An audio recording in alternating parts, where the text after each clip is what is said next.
2022 so far has been an interesting, in a lot of aspects, very challenging year. And now that we're almost at mid-year point, I want to talk through some things that we have observed working with our clients in Amazon space.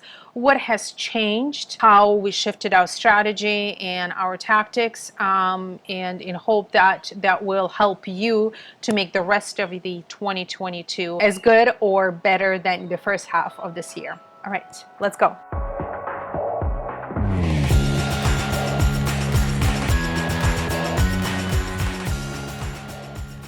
Welcome, my name is Irina Balurko. I'm a partner at Red Rocks Ecommerce, where we help brands grow profitably on Amazon Marketplace. Now that we're end of May 2022, and it has been interesting year so far. A lot of ways is continuation of kind of COVID created events that impacted e-commerce.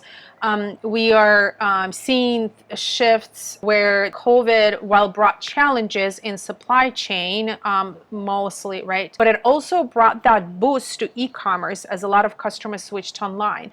So we have seen some of that subside, that additional boost of COVID e-commerce. It's not going to go away, right? The baseline has been lifted.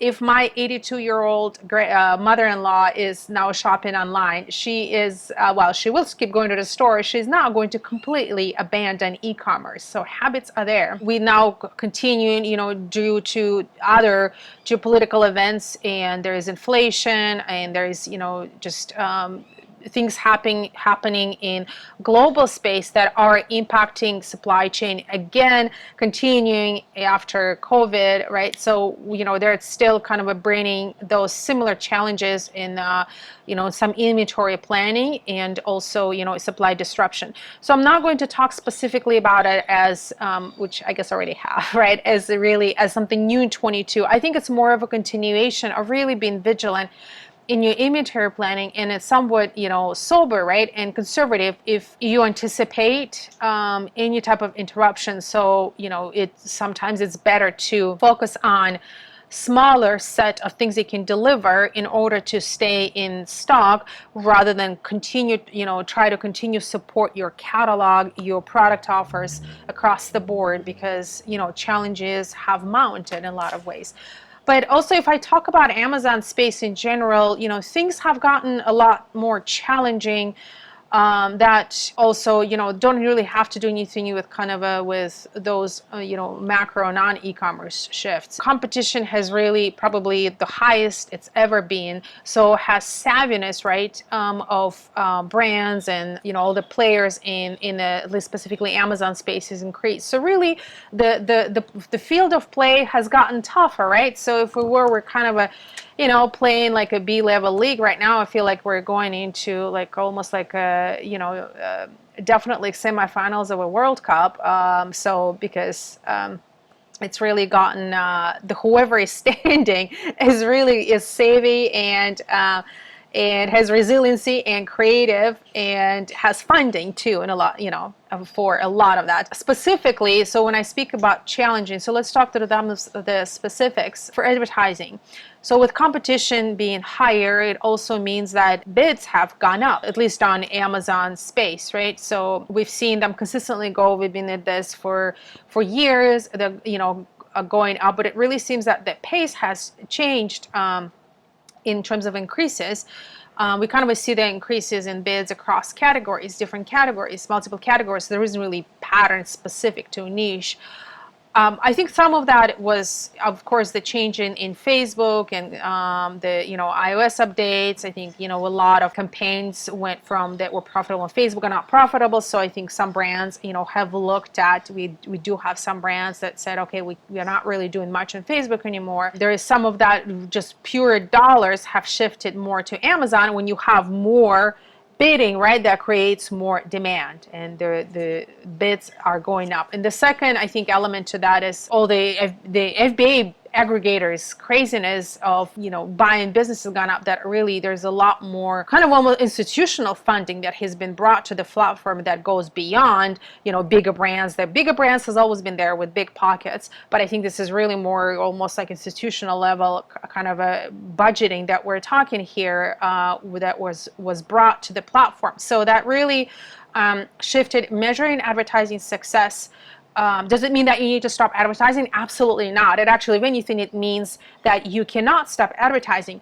So you really don't have that option, because even if you're right now, if you go and pull up, let's just take top 3 search keywords for your product, right? So if you pull that up in search results on Amazon, if you type it in, your search results are now reflect more advertising than ever before, meaning that it's a lot harder to come up organically on the first page, not only because you need to you know, work up there, but also because it's been pushed out, that organic space been pushed out. So we have sponsored brands, and we have like editorials, and we have posts, Amazon posts, and then we have, of course, good old sponsored ads everywhere, in the middle, on the bottom, on the top. So it's really advertising is not an option, but on the other hand, advertising has gone up. So that really shifts thinking about advertising and success of it, not from return on advertising. We really cannot really talk about return on advertising spent on from advertising revenue. So it's, you know, ACoS, you use an Amazon term, when you take advertising spend divided by advertising revenue, is really no longer a fair objective to measure success, just because of all of this that happened. But it's really taking your total advertising spend divided by total revenue. So not just advertising revenue, but your overall revenue. So that is really a way, because it's, you know, we've been doing it for a while, but I think now it's even more than ever, because you have to consider the organic, right? Your advertising spend impacts organic rankings and impacts your organic sales. So your total revenue captures that increase in organic or decrease in organic rankings. So that is really because you cannot not advertise. Really looking your advertising spend at percentage of revenue is right now is a metric that works for us to really well, and for our clients to really understand how we're doing, like are we being successful or not. So measuring your advertising success and your advertising decisions, making advertising decisions by taking your TACoS, which is total advertising cost of sales, and ad spend against your total revenue, not just against your advertising revenue. So the second one is really honing on your P&L, your profit and loss, your Amazon profitability. Of course, the purpose of any business is to be profitable, right? And on Amazon, it's also, again, like moving goalposts. Sustainability of Amazon channel is definitely possible. It's just a lot more challenging now. And it is harder for some categories, let's say food, than it is for others. Let's say, you know, maybe supplements or, you know, higher margin items. I think because we have, again, inflation that's happening everywhere, and that goes everywhere from supply chain to the, you know, to us as end consumers. It's important to really not just understand, but also be prepared to kind of weather the storm of inflationary trends, because we're going to go through that cycle that will lead to, whether we like it or not, is going to lead to recession for most probably of the world. So it's really having that understanding of P&L and having the cash flow to kind of sustain yourself through any you know, increases of prices is really a matter of not just, you know, business optimization. It's a matter of survival. So Amazon fees go up every year. They always go up. For example, ABA fees go up every February or so. They kind of come out with those nice, like, you know, announcements, because we're used to them. But this year they added, for example, I think effective in May, so now as we speak, I think May 30th, in a few days, where there's like additional 5% surcharge, fuel surcharge on FBA fee. So it's not 5% of your total price, it's a 5% of the FBA fee. So it's incremental increase, yet it's an increase. And then we know in Q4, storage fees go up, and I wouldn't be surprised if they're going to go up again. Well, they already announced it for this year. Hopefully they won't. But it's really, because everybody's navigating this, every business is navigating, including Amazon. I wouldn't take it off the table that they will come up with additional type of fee. So, through the end of the 2022. So really honing your P&L. And if that means being very, very ruthless with things that you focus on in order to really do well with smaller, let's say set of SKUs, or maybe even platforms, right, that you're on. So really determining where those dollars are going to is critical more than ever. And I think it's also, not just for Amazon, but, our clients obviously have to decide budgets. You probably have to decide, okay, do you do on Facebook? Do you do on your Google to your website? How much you do on Amazon?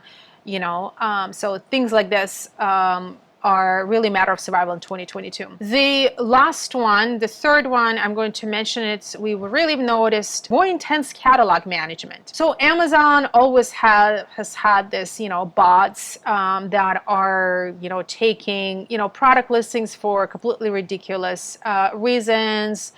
The ASIN suspensions, kind of a reinstatements for not violating terms of services, but it's really for time of systematic, irrational reasons, has always been there. 2022, it feels more than ever. So Amazon has almost intensified their bots ability, and anytime we update images or anytime you've touched the listing, we've often seen those kind of the knee-jerk reactions from Amazon where we're not even doing anything remotely close to not being compliant because we're always white hat.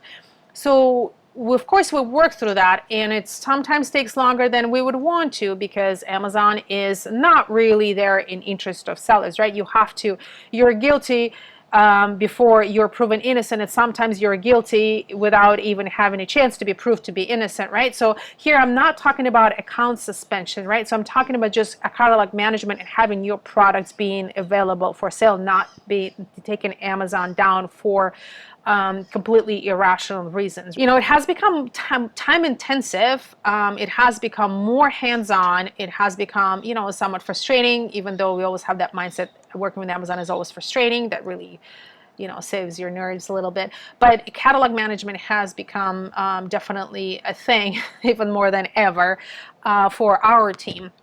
So kind of being vigilant in terms of, observing any type of notifications from Amazon would be my recommendation. Having always your documentation handy. If you're thinking about circumventing any type of things, don't do it because it's just not even going to fly. Sometimes, for example, in the past we've done things that, let's say, sometimes changing subcategories where we would not necessarily want to game the system, but we would want to test different categories where products are not very clearly defined, right? To see where we belong better. And even that sometimes, has created really any type of catalog legitimate changes sometimes create this suspensions. So that means that if you have a large catalog, plan on that being just keep in mind that it could become time intensive, hopefully not, but that's just kind of, again, what we're observing working with our clients.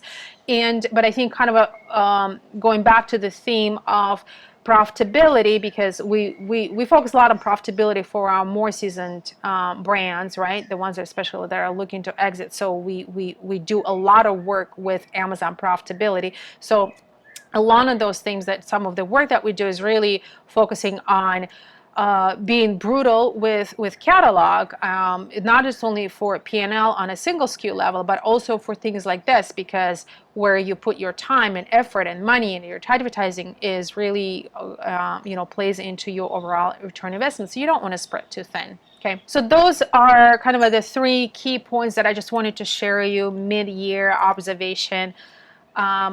The rest of the year is going to be interesting, but Q4 is coming up. It's always fun time of the year. It's busy, but it's always fun. because for most brands it really gives, has a sales best quarter for the whole year. So if you have any struggles with Amazon in 2022, especially with being profitable or not really sure how to get to profitability, so we do work with brands and we help them become more profitable and grow profitable on Amazon. So feel free to reach out at redrocksecommerce.com, or leave a comment below, and we'll talk soon.